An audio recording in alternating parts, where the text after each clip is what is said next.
Oh, I put it on the other monitor. Hi guys, I'm here. Hello. Hello. Sorry, we were Kay's got a a new few setup. moments. Yeah, a few moments behind. Kay is so gracious though, because I just read through the chat, which I just opened up my YouTube because I was the late one. And she didn't say a word about that. She's just like, oh, we're coming, my headphones. And she did have a headphone output issue. However, I was just not even sitting in the seat on time. I was just legitimately late. So, Kay, you're too kind. Oh well, thanks. But either way, my headphones didn't connect, and I was figuring it out. But I'm glad it all worked out, and sorry for Yes. keeping y'all waiting for a minute. But I am trying to Tenor, a use solid the a solid good. tenor today. Yeah, I should get one of those little animated screens to put up. I don't know. The you know what I'm talking about. Words We are could hard. do like This is the wrong business for me. Jesus Christ, words are hard. We could do like I'm sure someone's done this already, but for like every minute late that we have to spend that amount of time discussing whatever you guys want to discuss or something, Yeah. Give the power back to the people. We need to lean into this populist era that we're in. Yeah. And socialize the power of the stream. Definitely. I was actually going to Yes. suggest that a Discord does exist, and rather than watching every piece of content that happens over the week, maybe I will open it up and let people suggest things, because I also want to prevent myself from becoming propagandized unnecessarily, if that makes sense. Yeah.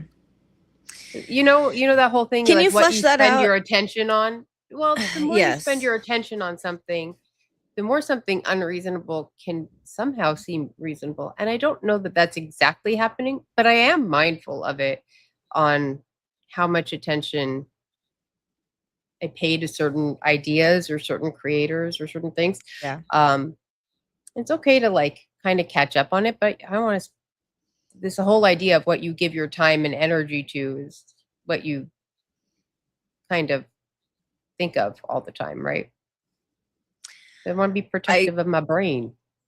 I completely agree with that. I think that's absolutely true. I think to a certain extent I feel I was really kind of in a bubble like that leading up Mm-hmm. to 2024 election, and that's not an excuse or to say that I would have changed the way I voted.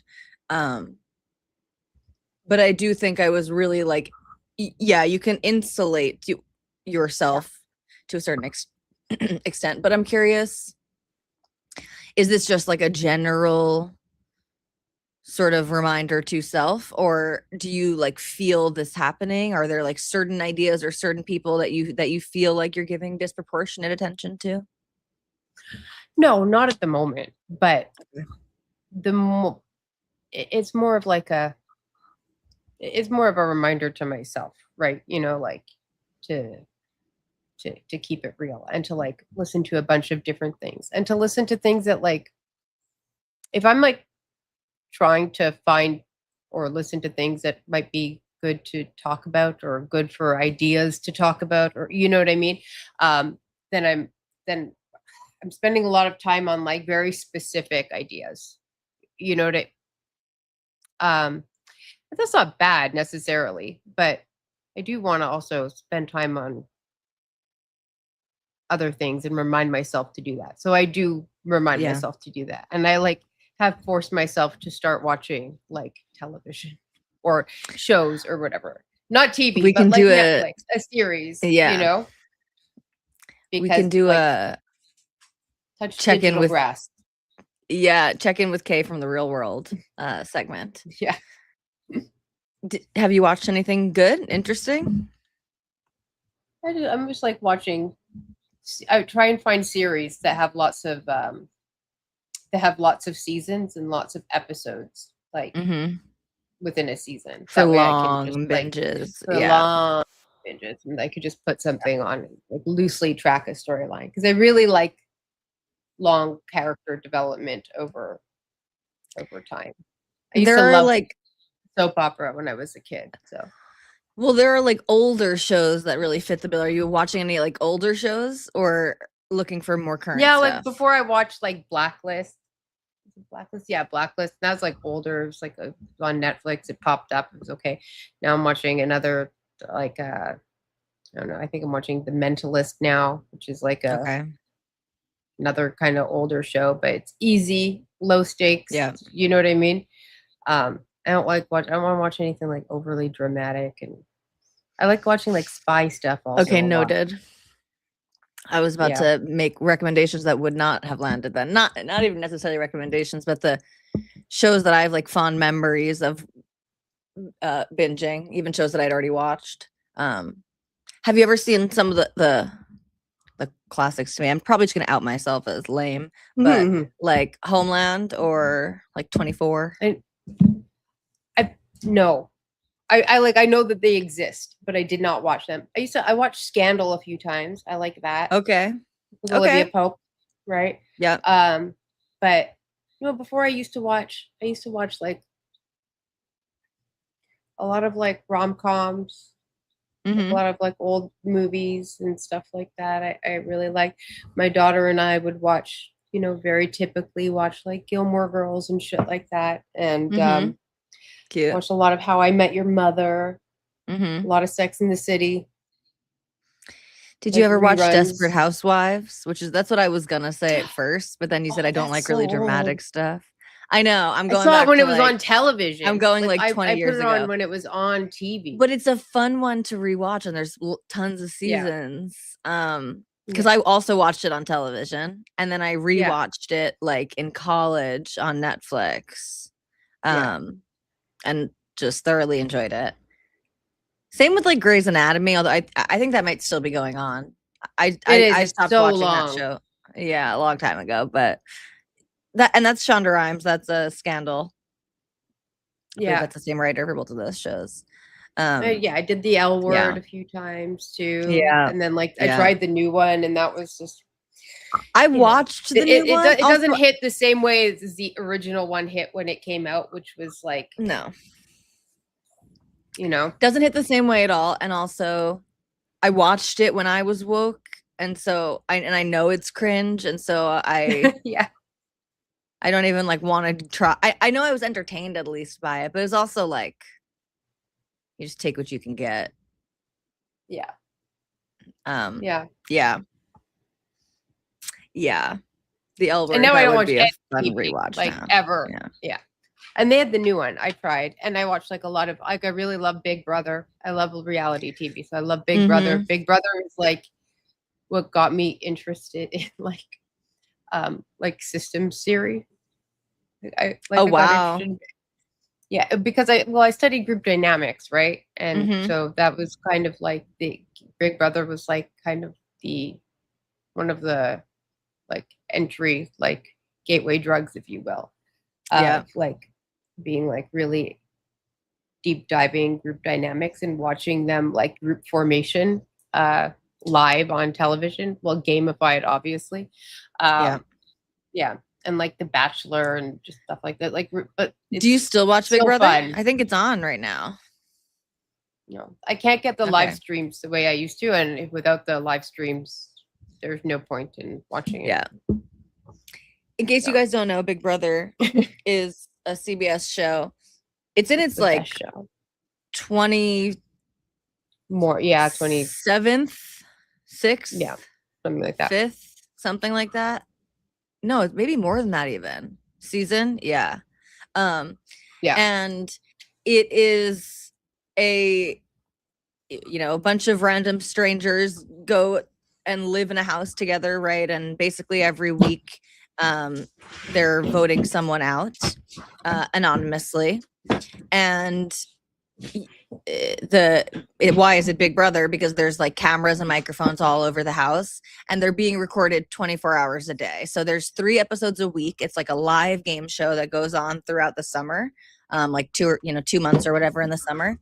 And one of the episodes every week is like the live elimination. The rest of them are edited episodes, that they're compiling from the stuff throughout the week. But with a CBS like account that you could pay for, you could watch the live feeds and you could just watch these people in the house all day long. And my friend was on Big Brother many years ago, and when Kate was still watching. So that's a funny connection that we have. And my friend who was on Big Brother is the one who got me into Big Brother. Big Brother's a very cultish following too. It is. Very passionate fans and like intergenerational fans, like families watch together. Yeah. I'm like, I'm trying to get Eden to like get on Big Brother. My oldest, nice. Right? So, that would be like my dream come true to watch her. You wouldn't want to be on? Not anymore. Not at this stage in my life. Yeah. It's not quite the same. Maybe in my 20s, it would have been fun. But like they like the token older person. I know, but who wants to be the token older person? Token older person can get really far in Big Brother. It can be hit or miss. But you're either like the first one out the door, or you can make it really far. I know. I don't know if my ego can handle being token older person. Well, you wouldn't be token older person now, this would be in the future. You're too young. In the future. Yeah, Listen, I didn't say old person, but yeah, right. Older. It's like there's 19-year-olds. Comparatively older than 19-year-olds, obviously. Yes. Right. So, yeah. But yeah. Oh, they did Celebrity Big Brother too. That's right. Did they? That was like a while ago. I stopped watching it like probably 7 years ago. About 6 or 7 years ago. This is the last time I like that sounds about right for me too. Yeah. Crazy. Yeah. So that's how I touch digital grass. I mean, because I am out in the real world all the time. So that's not like a consideration. I have like many children to run and chase and do things for and with, and I talk to people in real life all the time. But it's just to not spend all of like the digital time in what a kinds digital of echo chamber. Do you have any accidental or impromptu, even like politically tinged conversations in real life, and what is the flavor of them? Oh, I try and stay very far away from them. Okay. Everybody or if people approach you with right. Okay. Yes. If people talk to me about politics, everybody assumes, people who don't know me assume I am of the left and much further left than I mean, not that I am, because I don't really like align myself with the left at all. But but that's just what I'll get. So when people start saying things, I tend to just be quiet about it, more because I just don't want to. I don't want to have political conversations with people who are probably saying something casually and don't really mean to be invoking like a debate. So totally. Okay. And then I just let I'm just like, and I tend to let it go. I don't need to let people know that I think that they're wrong. No, I agree with that completely. And I ask sorry, my dog is barking. I think she wants water, so I'll be right back in 1 second. Hold on. Yeah. Okay. Let me just check the chat and see. Did you guys say anything while we were chatting about television? I'm looking. Oh, good boy, Chipingo. Thank you for being here and waiting and being on time. We very much appreciate it. You guys are talking about differential equations and calculus, but I'm not. I don't know about that. Grassroots is saying Laplace is fine. I don't know what that is at all. Okay. What were you saying? I Well, totally yeah. No, I do the political same thing. conversations. Yes. What do Well, I'm you curious do? what the flavor of them is also, just to kind of like, because we always like we ask the question, how real are these things, what's going on, like we know what the pulse is online. It's like harder to gauge what, like, the people Mm-hmm. around us necessarily are feeling. I feel like I've had a lot of people like initiate political tinges to the Mm-hmm. conversation lately. Now I agree with you completely. Basically, unless someone is like espousing like more conservative views and not wacky, just not wacky right wing, which that like rarely happens. Yeah, yeah. I just like, yeah, like I'm just like, oh, okay, yeah, and just like I don't engage in the conversation Yeah. unless I feel like the person I agree with, right? Because I'm not trying to argue with someone, like you said. I'm not trying to Yeah. change someone's mind, especially whatever. And I am trying to like determine in my mind like how much of it is like me reading left wing, or are Mm-hmm. people just, or is it a sort of artifact of people on the left believing that they have the correct and pervasive opinion. And also it's just become clear to me that they do have the pervasive opinion where I live. Like it does seem Yeah. like that is just the overwhelming sentiment. And maybe, well, this is like sort of unrelated, but I guess this has been slightly on my mind too, because there are like some non-political like YouTube people that I watch, like Mm-hmm. food type stuff, and like just like silly people who do like crafts and whatever. And they And smuggle like in their political opinions. like two of them I noticed, and the two of them that I've been watching, not watching, but like they come up on my Yeah, yeah. scroll, and I watch the full thing, and I like, whatever, so it feeds it to Yeah. me. Two of these like one's like a food reviewer, like she buys, foods from different bakeries and restaurants and whatever and reviews them, and one like makes recipes at home. And in the last couple days, yeah, both of them, like this one guy, it's like he's selling his beans not bombs shirt, and I'm just like, and I know like that is sort of created to make me the asshole, because like what are you, pro bomb or something, right? Like why would you object to something like, a peaceful message like this? But it is like just very cringe to me, and it's so dumb.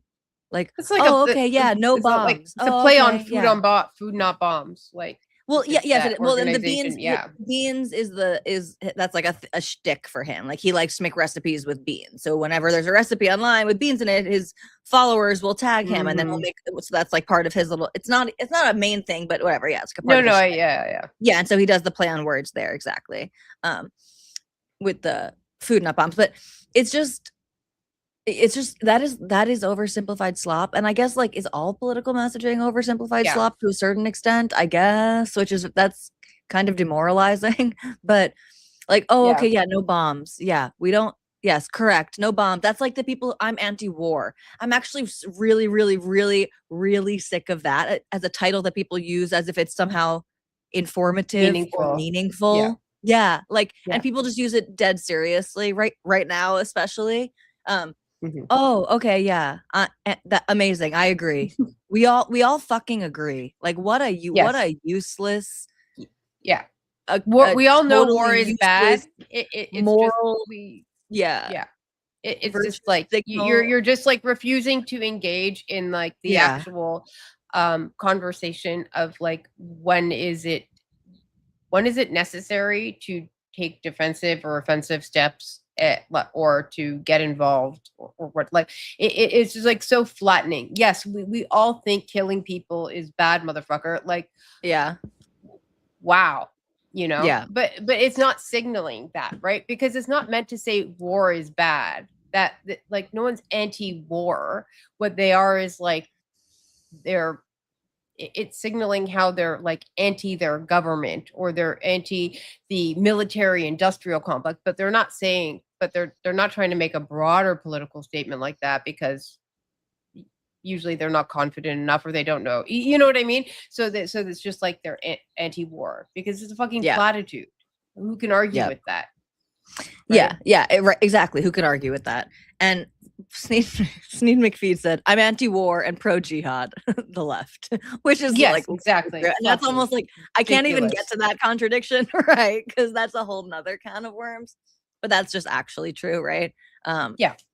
That's so true about the revolutionary left is anti-war and pro-violent revolution, right? They're all like Mhm. on for the last day they've all had to be defending the incompetence of Chairman Mao, rather than the murderous lust of Mao, because anyway, um, yeah, okay, but ACAB, so except for the Chinese police. Exactly.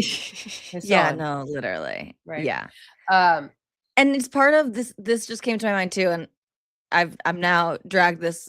We'll try to take it back to what I was saying before about the random people that we meet in real life, but it kind of this goes along with the Miss Rachel's messaging, and Miss Rachel is a losing battle for every Jew. Like Chen Mazig needs to just stop posting about her. Like we look crazy, but for the same reason that it's sort of designed to make us look crazy. Because Miss Rachel's whole message that she like types in capital letters across every social media is like, we should not kill children, like do not murder babies, and it's like, yeah, no, of course. duh.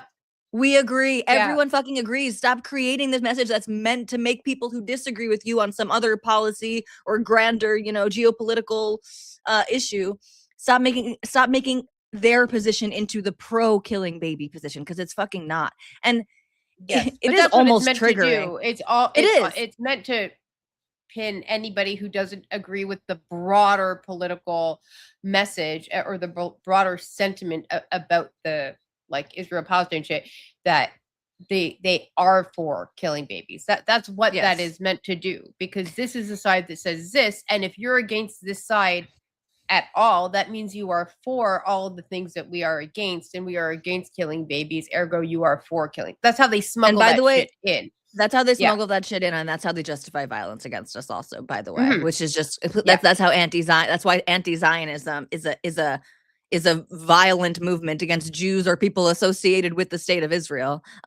Yeah. Yeah, But because Miss Rachel has done other things. Like she has liked certain tweets. yeah, and those She are has had type of conversations that that fine. You know what? In a court of law, I can't fucking prove shit, but I'm not in a court of law. I'm a no, person yeah, drawing a conclusion about your character and about what your intentions might be. And that's I'm not her I'm not even intentions playing might even be inference pure. Jenga. Like I am just making normal logical inferences. These are not like stacked on this like topply tower that are all going to fall down. These are like Right. normal inferences that a person would make. And that is what Miss Rachel does. And you mentioned that, and Jesse Single, Oh, he just did a I he couldn't did even. a post I actually about can't with him. I cannot I with know. him. But And I so was like I gonna react to commented, his message. And he actually did the hey, Jew here. yes, Like, so but this is it's what it funny because is. sorry, in our last conversation, I described that fucking Jay Shapiro guy Mhm. as a Jew. And Yeah. for the Gentiles in the audience who don't know what I mean, that's the Jew who announces themselves as a Jew, who, Yes. to explain why said thing is not actually anti-Jewish or is not actually Yes. whatever. And to justify some type of yeah, okay. So Jesse But literally did that. so That was the opening of his yes. dumb fucking And tweet. I Sorry, go now. yes, and I like commented on it, and I was like, Jesse, this is Hi, like I don't know how to Jesse. explain it, but like I'm trying to like draw a parallel to him. What you're doing, and I wrote this in the tweet. It was like this is like when a white person goes, all white people are racist, as like this bid to condemn their own group in order to gain legitimacy and create distance from that group, uh, to, to like to condemn the group to get some benefit out of their condemnation out of their own group. And this is like you're doing the Jewish equivalent of that now by trying to like distance yourself and saying, hey, as a Jew, this isn't that. You're trying to be the good Jew. You're trying to gain distance from the group at the group's expense. And this is just like people aren't critiquing Miss Rachel in a fucking vacuum. Okay. Wow. You just said something. Speaking of framing, you just framed something very helpfully in the way you explained that, because I've only heard the sort of left-wing coded denunciation of this type of tokenization, which is, you know, the example of like comparing someone like Jesse in that instance to someone like a Candace Owens and referring to her as like a self-hating Black person. Like that's the only angle or frame that I've heard people condemn this type of as a Jew behavior from, not from the flip side of, no, you're the white person trying to say all white people are bad, all white people are Yeah. racist.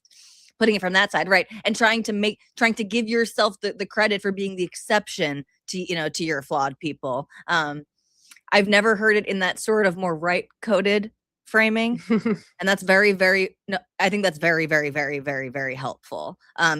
Because you need to sort of know your audience and, you know, and who you're talking to and describing Yeah. these things. And because it does land in a very cringe way sometimes, and in a way that is not a 1-for-1, and in a way that could be used against us, right? Because as someone who was partially red pilled would be the wrong word, but was partially influenced in my ideological journey towards the right by people like Coleman Hughes and John McWhorter and Glenn Lowry, right? Like, obviously, I think there is value in people who, you know, can disagree publicly with the fads and fashions and are able to, you know, criticize issues that come from within their community. And doing so doesn't make you anti your community or anything like that. So the sort of left-wing criticism of that type of as a Jew behavior did always rub me the wrong way.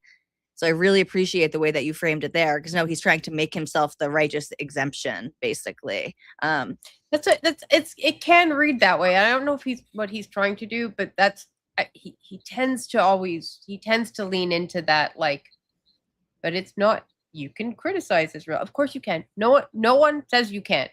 That's not a thing. It's not a thing. Stop pretending it's a thing. We have to stop pretending anyone says you can't criticize Israel. No one says that. It's not a thing. Stop trying to make fetch happen. It is not going to happen. It just does. Who? Where? I haven't seen it. Yeah. I hear so many people talking about it, but I haven't seen that happen. So we just have to stop. I don't know. No, I agree. It's also very frustrating. No, I agree. Sorry. So I had to lay that out because I really appreciate the way that you just framed that. But to go backwards now in time a little bit to our conversation, to Miss Rachel, I also feel like she knows she's sneaking stuff in when she's doing this. She does. But I even think like I don't think she consciously hates Jews. I think she probably hates a lot of Jews because she believes a lot of Jews are Zionists. So in this like second way, right? Like, she doesn't think that it's in their blood, it's in their DNA, it's in their, you know, holy books, presumably, if I had to guess. So in some ways, Miss Rachel is actually not unique at all. That's what makes it such a losing issue for us as Jews to try to like beat the Miss Rachel is a violent anti-Semite, you know, drum.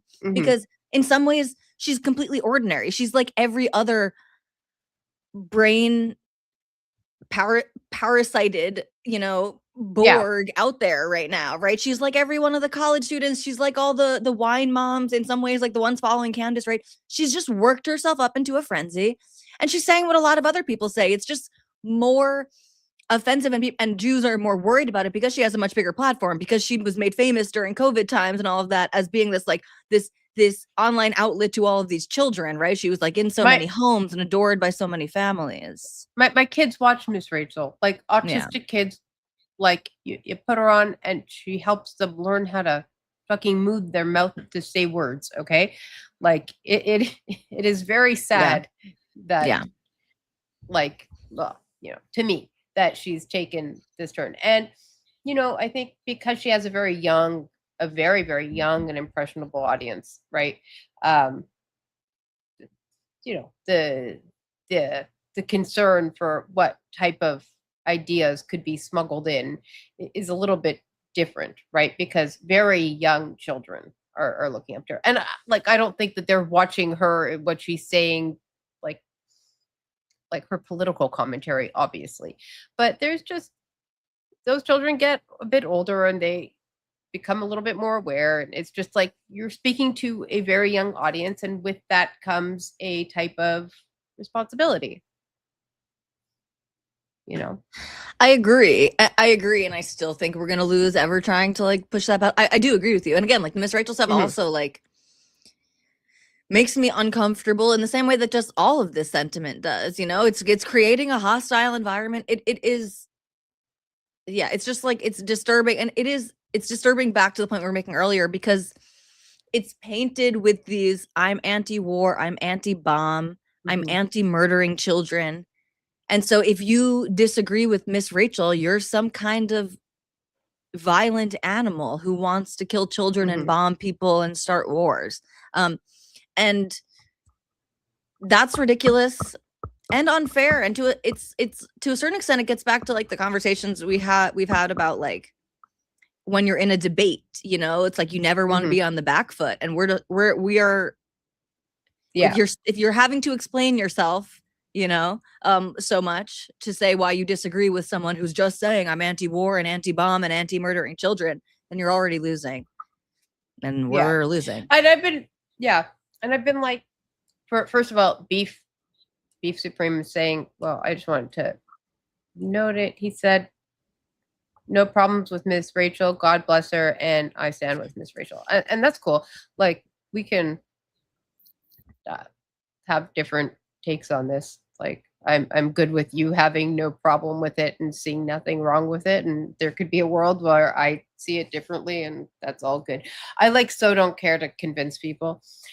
Like, this is probably not what I should be doing with my time. Then, all that said, with regards to debates, this whole idea of like being on, you said something and I forget what it is. It's like when we're in the debate space or you're listening to a debate and like people come into like an inconsistency or a hypocrisy or something like that. And I know in a debate this is like a aha moment. You know what I mean? Like, you're not logically consistent. You don't like, you're not taking the the the framework or the idea to like the the conclusion. You know what I mean? It's for this conclusion. And it's like, I get that when we're in like a pure debate space, but like also people in real life just don't care if they're not fully consistent and logically coherent to that degree everywhere.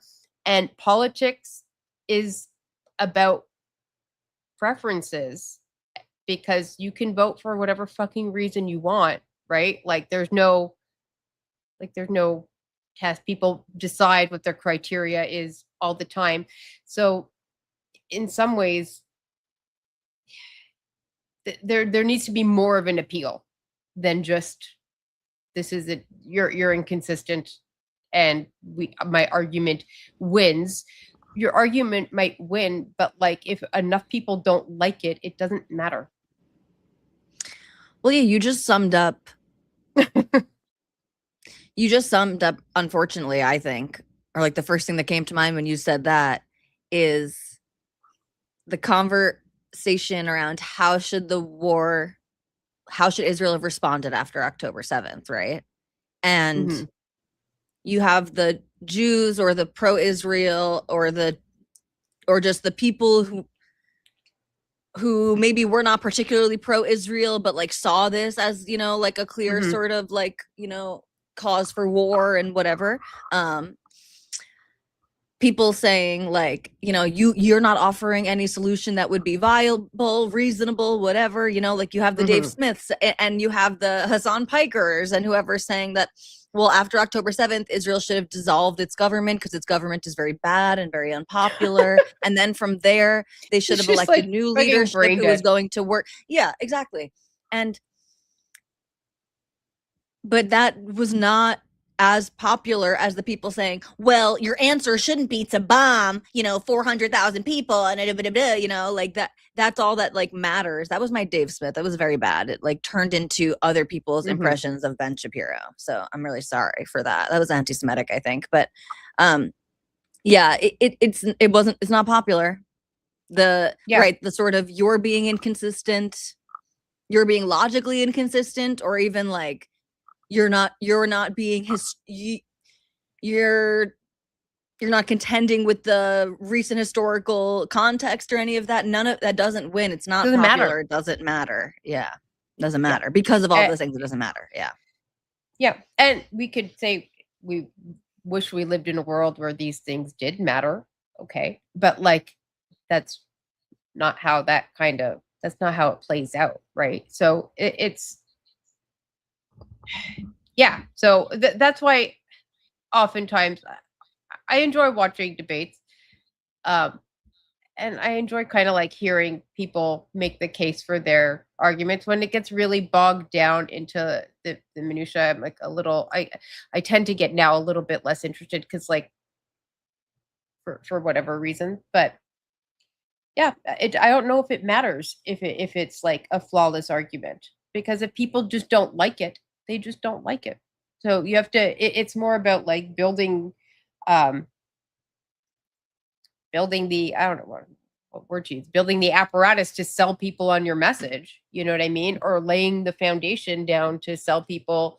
You know, to like prime But then that. it starts to feel Right. dirty immediately when like But it is. when It's the truth. but it's fucking. I Yeah, know. but it I is. know. And that feels dirty. And by the way, the dirtiness of that will only be used against us in the way that it already is, right? So then Israel does pay what's his face from the, the former Trump administration, right? To not, I don't think it turns out they were not just like paying influencers in the way that everyone wants to make it, that like everyone's getting their check in the mail, right? Per post. But Brad Pascal or whatever, that he was consulting essentially for, like how to deal with the PR, right? Because you have to make it political. And then that gets used against the state of Israel and against the Jews and against the pro-Israel side, in a way that it doesn't get used against the like obvious propaganda. Hamas. Yes, but the left Palestinianism is propaganda. Like it, not to say that there's not the suffering of the Palestinian people is extraordinarily real, and so much of the Palestinian narrative is propaganda. And they've relied so heavily on that, and they've been coached into that. They were given like literally the Soviet playbook in a very literal sense. In the same way that crept into American institutions and has really, we're now bearing the fruits of that labor. Yes. Yeah. And the left, it's almost, and not just the left, the further left, if you will. It's like it tries to, it recognizes, or it says that there's something inherently wrong or corrupting about power, but it almost like tries to like launder it through like this moral lens of like, well, we need to get power to emancipate ourselves. So it tries to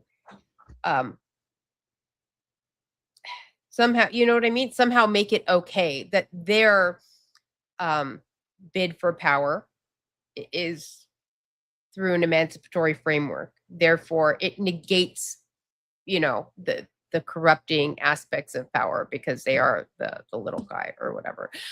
Even though it's not really how that works. Right. You can't really, you don't really get to,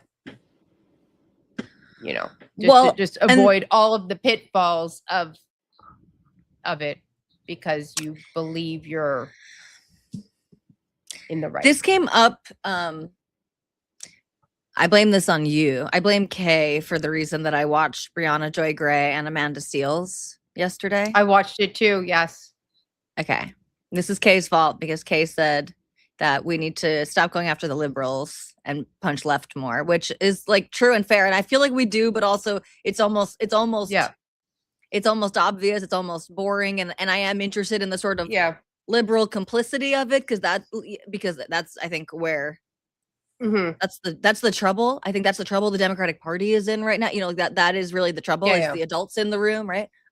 In a way that so many of these leftists are just like, to what we're saying now, they're not serious. They're not adults. They're not, you might win the argument if you're saying what's popular, but you're not living in reality if you don't consider the context and, and the logical consistency and all of these things and the trade-offs and the, and the consequences.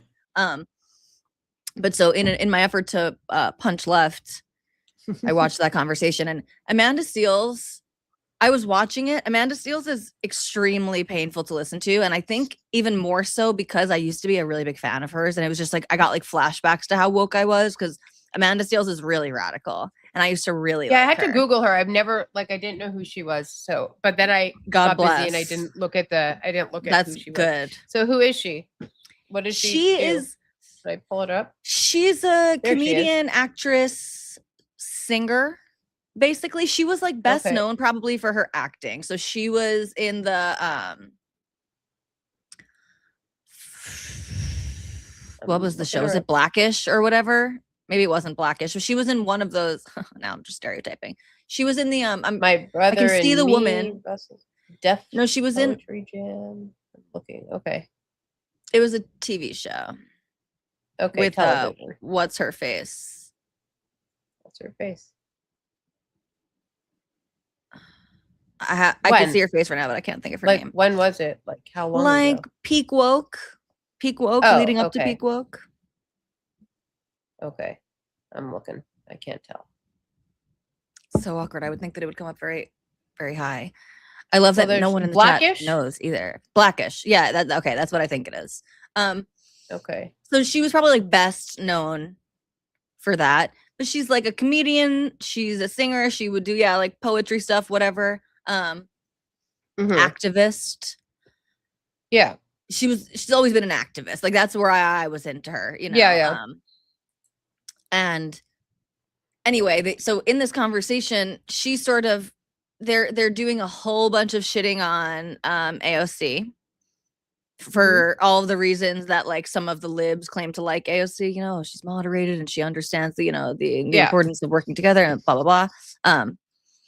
And she whatever. So they're shitting on AOC and they were saying I have thoughts. She was on saying this basically to, so yeah.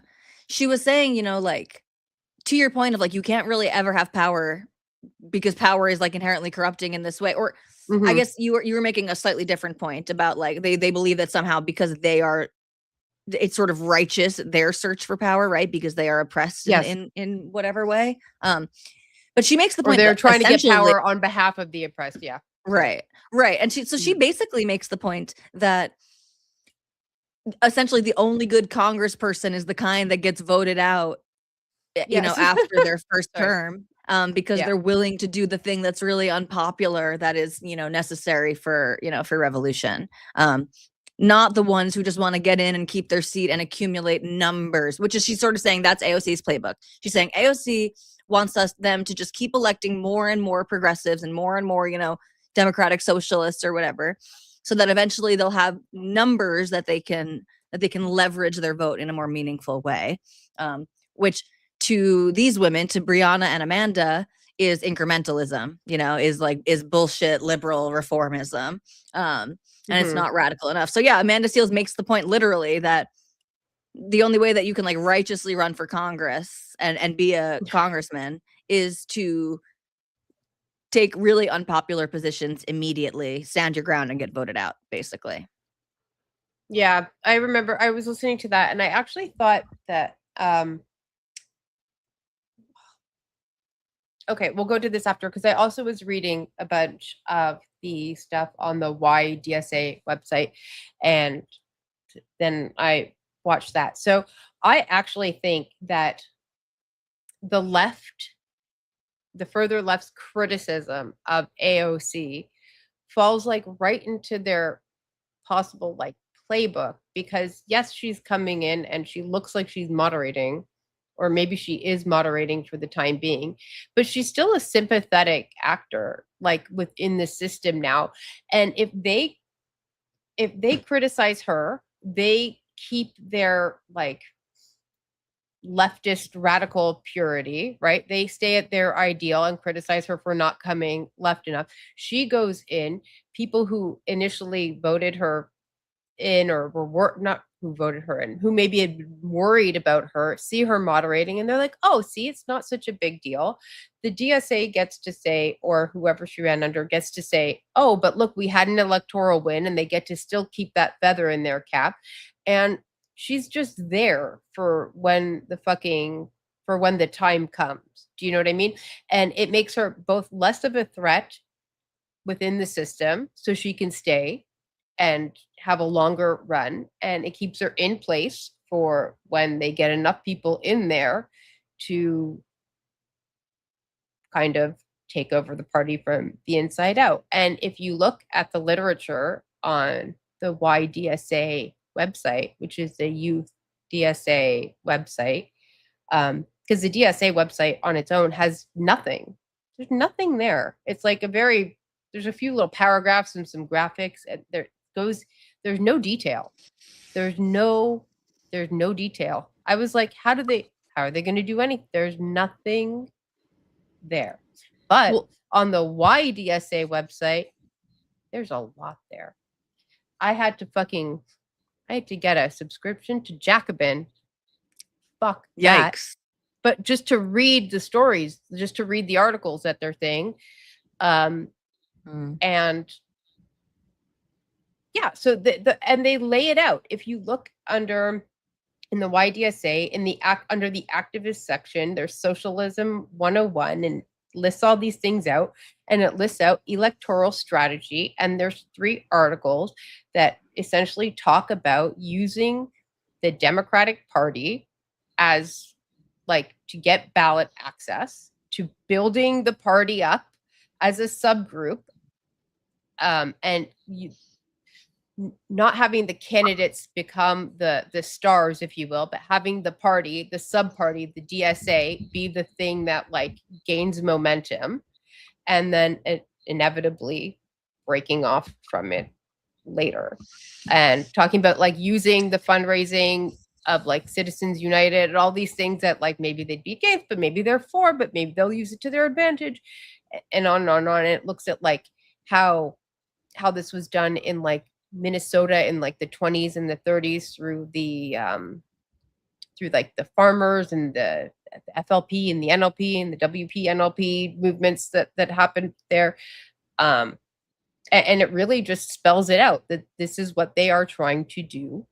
They are trying to use the Democratic Party to,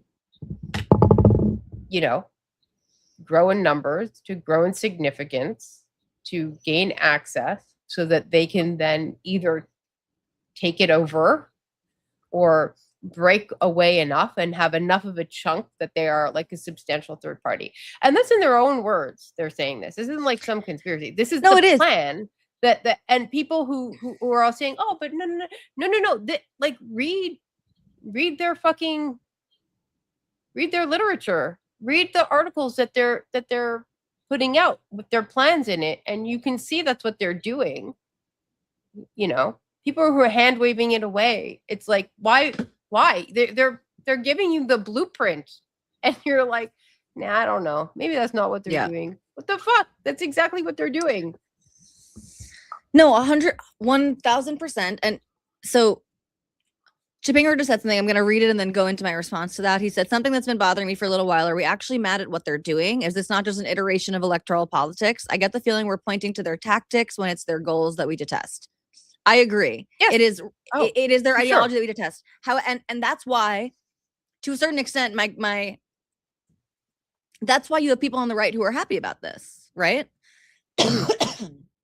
Sorry, because they think that it's going to make them more electorally viable in some way, right?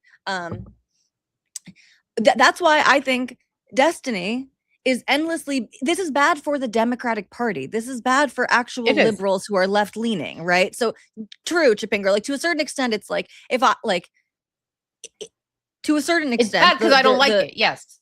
Right. And the logical extension of like any of our positions is like, oh, I wish the Republican Party was more like me. And I wish people that represented what I believe, could be elected more and take hold of the, and that you're right. That can sound really nefarious when you just extend it out, which is sort of literally just kind of playing the game of politics. And I'm already afraid that what I just said there could be like clipped out of context because in some ways, like I'm not insisting upon it. You know what I mean?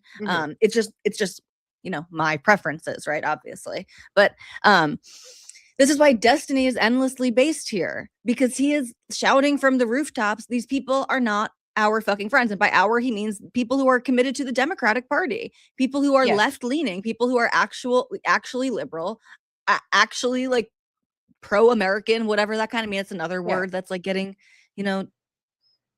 gets twisted, whatever. But yeah, these people are a threat to the Democratic Party. They are. Yes. And it's what makes it it's crazy because like this is sort of this is what's the word I'm looking for? This is new, kind of like this is a wave happening right now. Everything is very pronounced right now. This like threat, right? It's I still don't have my word, but anyway, and in some ways it's not, right? Because in some ways it's the exact story that the anti-woke liberals like Coleman Hughes and John McWhorter and James Lindsay and Helen Pluckrose and all of these people, whatever, have been saying for many years, which is like, in some ways, this is the same thing of the slow creep of the liberals just absorbing everything to the left of them, you know? And it comes back to this idea that there is no such thing as being too far left, basically, in American political culture. There is no social ostracization for being too far left in the way that there is, for better and for worse, of being perceived as too far right in some way. And so, yeah, I sorry for being good faith, Andy. I appreciate you. I appreciate you saying that, though, because to a certain extent, it's true. Or at least, right, you could extend that from like every person. That is kind of how you have to play politics. But that's why it's like, yeah, okay, we can be concerned because we really disagree with their end game. We really disagree with, you know, with their ideology and their policy prescriptions. But I see this as a problem for the Democrats and therefore a problem for America, right? So in that way, it's my problem. It's all of our problems.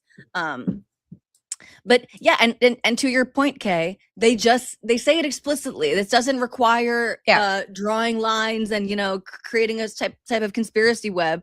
This is in their own words. And Brianna too. This was several weeks ago now, but Brianna's critical of the whole DSA. Brianna was calling it entryism, which is the process that you were just describing, which is, you know, to have a more radical group try to gain power within a more mainstream group so they can subvert the mission and take control. And Brianna used that exact word just very casually in describing like what's going on. And Brianna was saying it because Brianna feels that it's not radical enough. She basically thinks entryism is going to fail. You know, the Democratic Party is basically the Republican Party. You know, it's the same arm of the you know, of this, you know, capitalist creation. And so the entryism to her is not radical enough. Brianna is more supportive of third parties, of actual outside parties. And so, they're using it in their own words. And to your point also about the DSA website, that is why people like Stu Studio, who people should go follow on Twitter. I've brought him up at least once before.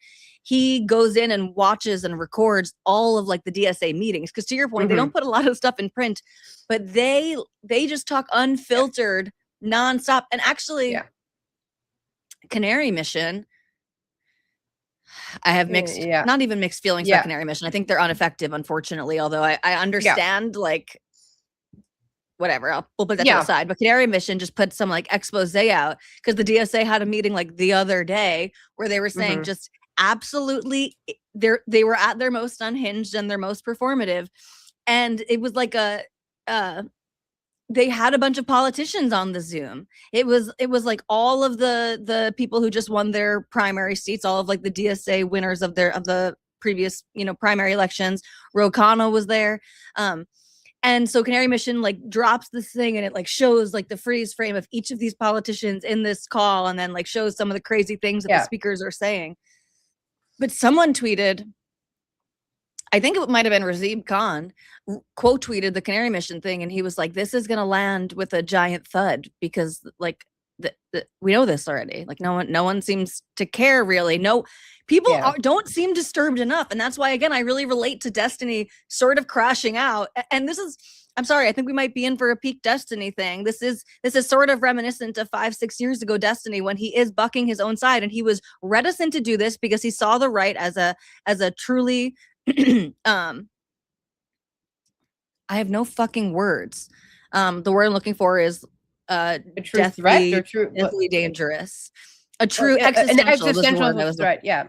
Okay. Existentialist word. He viewed the right as an existential threat, as Trumpism and MAGA as an existential threat, and so he wanted to focus his ire on conservatives. Okay, all of that, whether you agree with him or not, whatever, understandable, coherent, at least in some way. But he is turning back now and saying, if we don't punch left, we're going to lose our party. And that means that there is no meaningful resistance at all to what he sees as the existential threat. And so we might be in for a peak Destiny arc. I hope so. Maybe I hope so. I could be wrong. I know people have already given up on Destiny, and that's fine. And a lot of people in our audience hate Destiny. And so I'm not winning over any fans here by doing this. But he is screaming and he's right. He's making really valid criticisms. And actually, but the thing is that, like, if the Democratic Party can't get it together to deal with this and put some criteria on, like, who's a Democrat, who can run under our party ticket, like, what does it mean?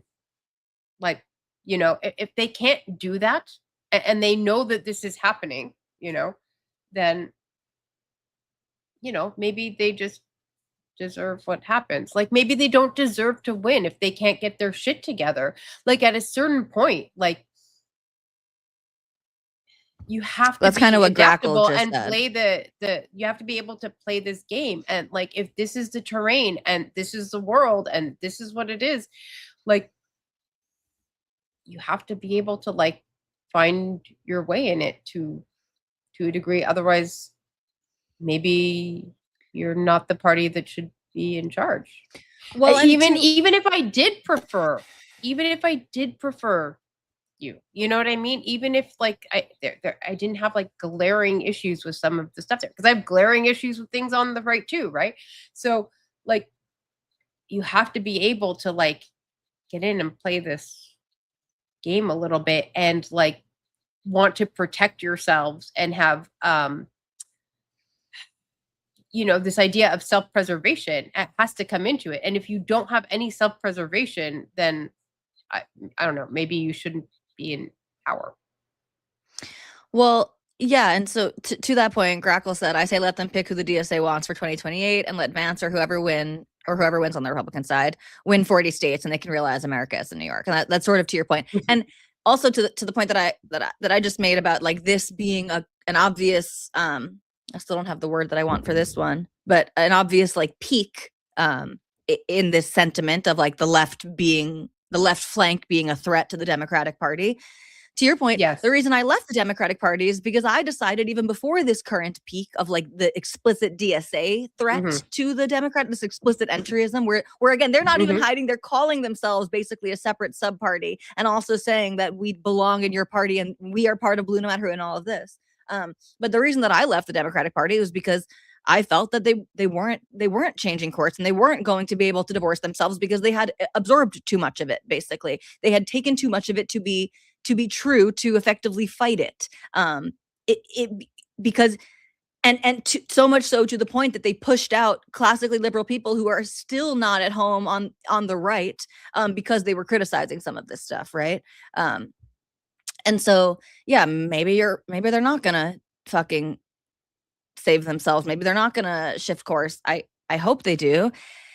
And scrolling up in the chat, Sneed McFeed said the only thing Destiny and Hassan really disagree with is foreign policy. I'm sorry, Sneed, because I like you a lot. I think you're a good commenter in our commentation. But I disagree with that, actually. They disagree about a lot. Destiny is very progressive, but he, like, understands. He's a capitalist. He understands.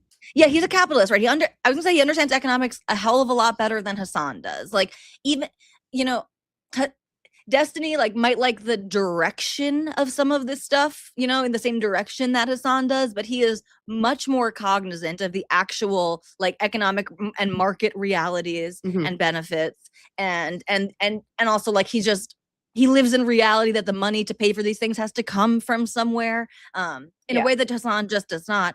And to that point, I was like, Andrew Wilson yesterday was. I found it just entirely fascinating. He was commenting, like, that he loves the Destiny versus Hassan beef, right? Like, he's enjoying it with popcorn. But the comments got very interesting. Andrew was in the comments basically saying, like, well, between the two of them, Destiny's obviously like more correct, you know, like there were two things in this comments that I found very interesting from Andrew. He kept, I retweeted one of them and then I couldn't find it on my own page. So then I quote tweeted it too, because I want this to get around. Because I just find it funny too, like Andrew Wilson weighing in on this. But he said, let's be real. Destiny's ideas have more merit, and Hassan is basically a himbo who Destiny would crush. Talking about a debate between the two of them. And people are fighting back, and Andrew's holding strong, and he's like, his positions are just more well thought out. He uses precedent instead of fantasy, like defending Destiny in this way, in the Destiny versus But Hassan tells a more romantic story, right? And hold on, so Chipingo says, Miss K, demand likes of the good boys. Guys, please like the stream.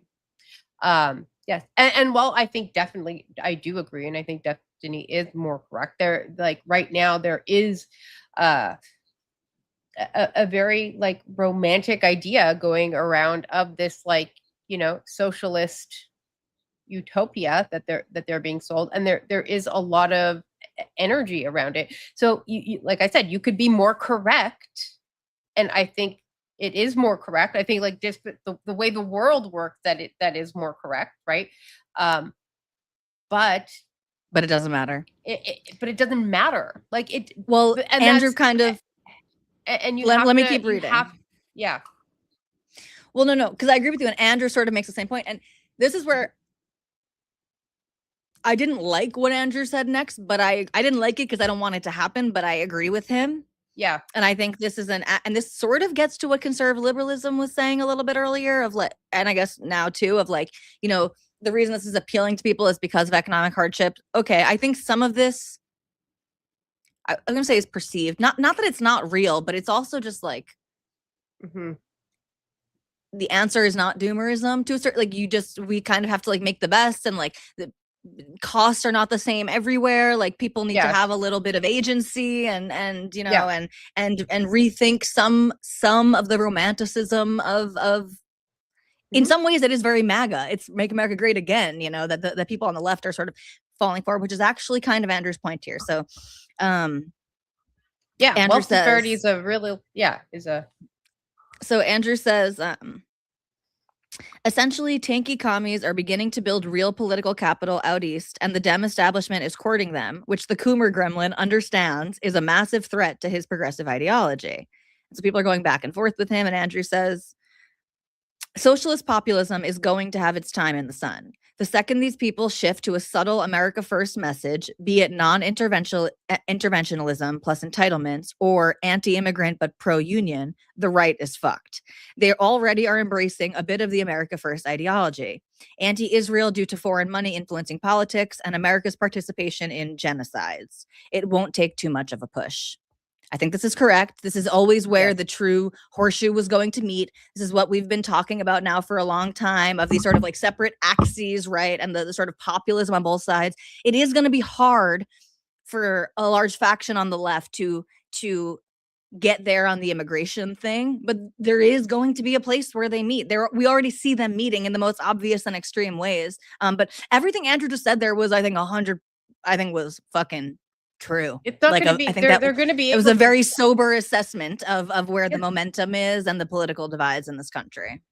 Yeah, if they promise the entitlements that they want, and then couch the immigration in like, in order to give you these entitlements, we have to like put some caps in, because we need to get the system rolling, and they're not going to say it like a forever thing. They're going to be like, we gotta see where it lands. We got to figure out the financial like structuring of this, how much it's going to cost, how it's going to work. We got to do that. So we got to be, we got to be careful with our borders on how many people we take in while we're doing this. And once we figure this out, we will be able to, add people in and bring people in and do they're gonna put it off to some whatever, and they can do it. And people will get on board with it because they care more about free shit than they do about people other places, of course. And they're not going to be saying they're going to be doing it forever. They're just going to be saying they're going to be doing it for now, so they get to the greater goal of being able to do it for everyone eventually. And people will set it aside and do it like that. They're just going to have to say whoever's inside is going to get to stay. Yeah. And that's going to be, they'll do it like that. And like there are problems with it, with the economy, and they've like resulted in this type of, you know, growing sentiment. Part like that, a lot of it is, you know, real in some ways, and some of it's like, you know, people are just fanning the flames. But a lot of this is, and this is where I said with other things, you can't just take a happy, healthy population that like has everything it needs and feels fulfilled, and like turn them inside out and make them hate things. You know what I mean? Like if things were better in some ways, it wouldn't be as vulnerable. So there were things going on that were enough for people to kind of like twist themselves inside out. Things are get to where precarious they, enough. yeah, Right. I'm not even enough willing people. to say, right. Yeah. You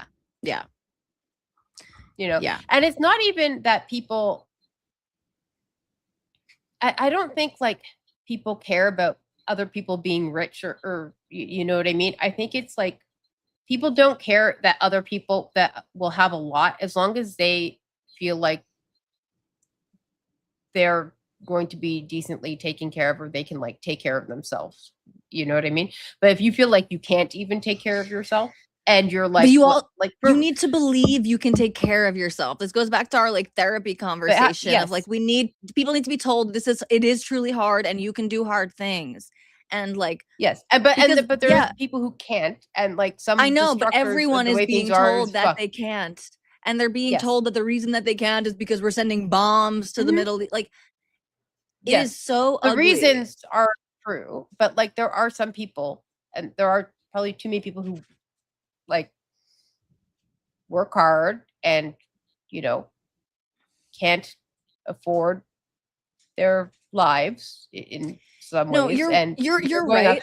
And like there is an amount of people for this that is true. I don't know how many people it is, and like people make a lot of mistakes in their life, but at some point they have to be able to have fucked up for a long time, and like decide to like not be a fuck up anymore, and be able to not be destitute also. Like maybe they're not going to achieve great wealth, but they have to be able to show up and and you know what I mean, and Yeah. and be able to like not be living in a tent. No, yeah, I think my resistance initially to part of what you were saying is just that like this messaging is not new. And so to me, my response was going to be like, okay, but was this true in the same way 5 years ago, 10 years ago, right? And like sort of yes, but also like no, right? 20 years ago, 30 years ago. And whereas this messaging has always existed, and I think interestingly is tracking it. And I think to give credence to your point, I think it's like a confluence of factors, right? So it is the war in Gaza. It is like the sort of like propaganda apparatus having like more eyeballs on it, you know, and like the tragedy porn and all of that. But it is also then it's that coupled with a more precarious economy and all of these things that leaves people vulnerable to this type of messaging. But to the point of why I was resistant, that this is simply recycled.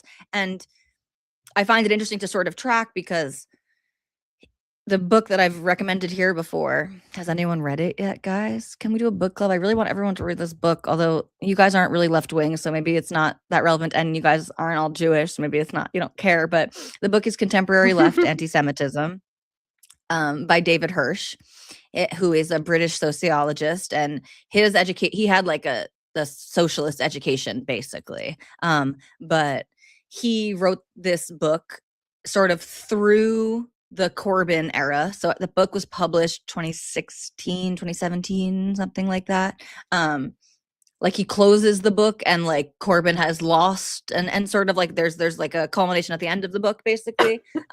But the book it's like he's making an argument, but it's sort of academic in that it's just like filled with citations of different examples of the type of like interactions and whatever that he's trying to discuss. He's a sociologist, right? And so he describes this type of language and activism of like the reason that people are, like suffering here is because, of Zionist lobbying that has us, spend money on wars in the Middle East. And in that book, he includes like sort of those anecdotes of left-wing anti-Semitism as like right coded. He's like, this is the way that like that you'll see the far right nationalists and whatever speaking. So he kind of codes that as this like right-wing example of how some left-wing anti-Semites are speaking. And then I remember when I had kind of my turn in 2021, I heard tons of that coming from the left, because all of this was happening on the left in 2021. The right had not yet turned on Israel and the Jewish people. Not that the right fully has or anything like that, but there was not this insurgent movement on the right of criticism of Zionism and whatever. This was a left-wing thing in 2021. And yeah, I heard so much of that, and it felt, and I remember a lot of I say us, not that I was like well, I was an activist, but like not in like any big time way or whatever. Like, I didn't have a famous account or anything like that, but just in the things that I was concerned about and spending my time talking about. We did spend a lot of time pushing back on that in a way that it feels like nearly impossible to do now because we're just so flooded with it. But like that was always a dog whistle and never true. It was literally, it's like when you just talk about dollars and cents, right? And like that. And it's so ugly and it feels so nefarious because it does get to something, especially when people are actually in this economically precarious situation, even if it's not as bad as different times or whatever, or they might have more options than they believe themselves to be limited to. But in this time of actual economic precarity, when people when money does, you need money to survive, right? Money does for better and for worse, money does dictate in many ways the quality of your life. To tell people that the reason that the quality of their life is in this precarious state or even, negative and whatever and falling is because of the Jews, the Zionists, the Israel lobby, that is so dangerous. And I hate that I just say it like this because, again, words are violence and blah, blah, blah. No, the words are not violence, but you are literally setting up the excuse for violence against us, because that like would be, I don't think that it actually would be justified, but you know what I mean? Like it's easy to connect those dots. And now it's just everywhere. Now it's left and right. Again, it's everywhere that you don't even have to say the full thing. They've gotten a shorthand for it, which is APAC, right? And it's just, I don't accept any APAC funding. That's how you get to say, I'm not controlled by the Jews who want to drain all of the money out of this country. And people on the left, in good standing on the left, are doing it. Like, holy shit. Yeah. And when now I'm black pilled again. I try to be white pill, but like that this feels really not good. Not good. And when you pair that with like, okay, it's either the Jews or it's all your fault that you're in this situation and you made some bad decisions, but now you're fucked for the rest of your entire life.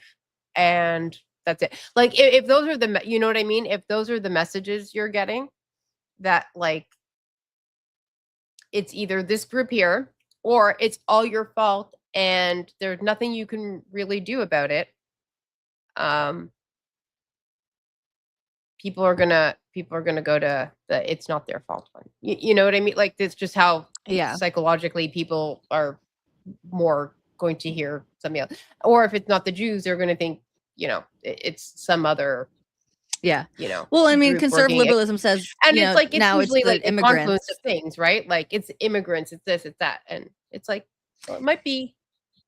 Well, okay, it's the immigrants fault, to the but we also, even if it is your fault, though, like I still think we need to have a world or a society and create a society in a country or like a culture where you can make bad decisions and you could have fucked up, but if you're showing up and ready to work and to try and make the best for yourself, that we will figure out pathways for people to do that. Like that has to exist. Otherwise you will end up with people who are like desperate and really susceptible to bad messaging. Well, and to be clear, you can make people desperate. People like should be able to Because yes, ethically people should be able to, like, you know, function and take care of themselves. If that's what we want and want to encourage, like there should be a pathway for that to happen. Yeah. Yes. And yeah, and just to the point of desperation, lots of people are desperate, and also desperation can be whipped up in people.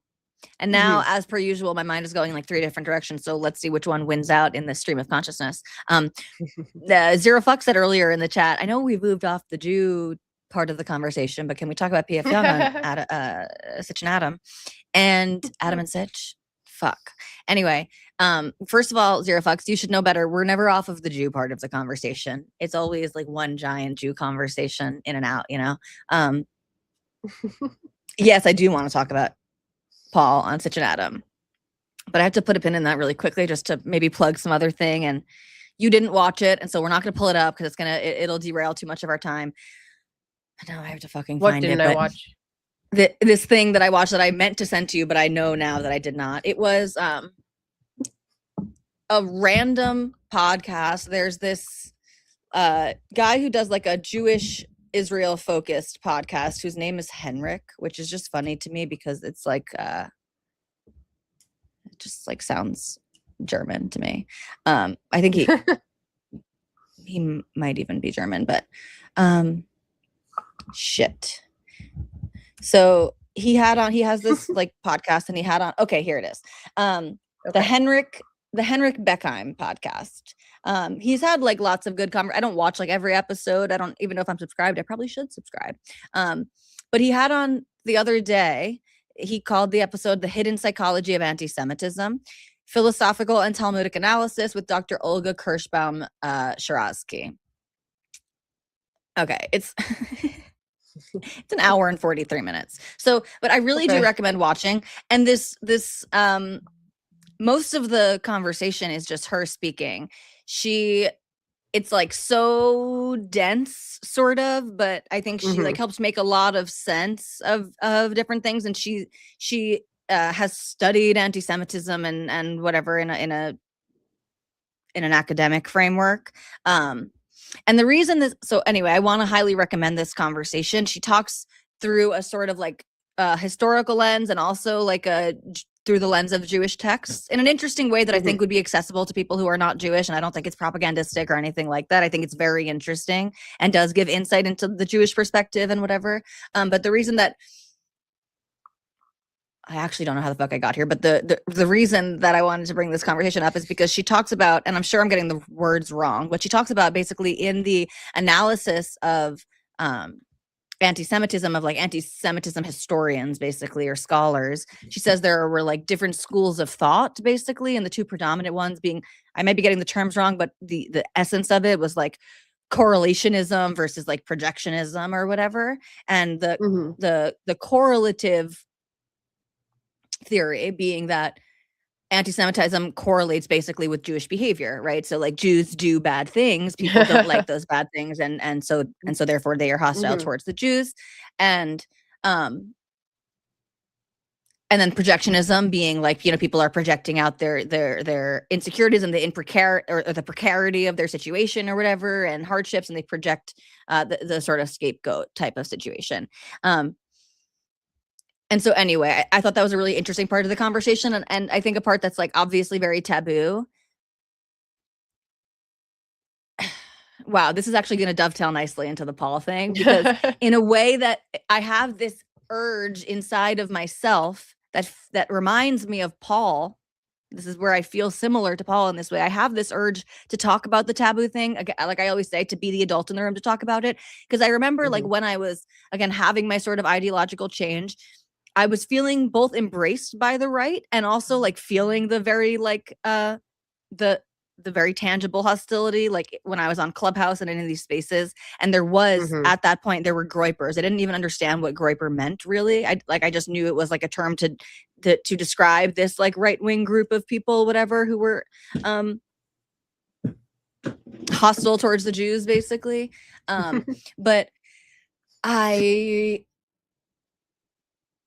at the same time, I was hearing these people talk about, you know, socialism and communism and Marxism and all of this stuff as like Jewish ideologies and feminism, you know, the whole like spiel that they give, right? Mm-hmm.